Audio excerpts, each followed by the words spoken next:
പട്ലാശ്രീ ഐവർ ഭഗവതി ക്ഷേത്രത്തിലെ കളിയാട്ട മഹോത്സവം ഭക്തിനിർഭരമായി. പുല്ലൂർണൻ, പുല്ലൂരാളി തെയ്യങ്ങൾ അരങ്ങിലെത്തി ഭക്തർക്ക് അനുഗ്രഹം ചൊരിഞ്ഞു. നന്മയുള്ള മനസ്സ് പോലെയാണ് പരിശുദ്ധിയുള്ള സ്വർണവും എന്നും നിങ്ങൾക്കൊപ്പം.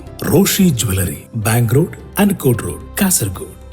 പട്ലാശ്രീ ഐവർ ഭഗവതി ക്ഷേത്രത്തിൽ നടന്നുവരുന്ന കളിയാട്ട മഹോത്സവത്തിന്റെ ഭാഗമായി വെള്ളിയാഴ്ച പുല്ലൂർണൻ, പുല്ലൂരാളി തെയ്യങ്ങൾ അരങ്ങിലെത്തി ഭക്തർക്ക് അനുഗ്രഹം ചൊരിഞ്ഞു.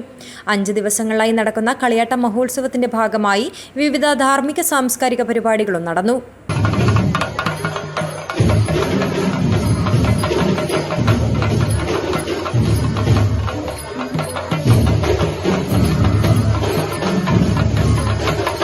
കളിയാട്ട മഹോത്സവത്തിന് സമാപനം കുറിച്ചുകൊണ്ട് ഞായറാഴ്ച ഭണ്ഡാരവീട് തറവാടിൽ കുഞ്ചത്തായ ചാമുണ്ടി, ഗുളിക ദൈവങ്ങളുടെ കോലം അരങ്ങിലെത്തും. News bureau, Kasaragod.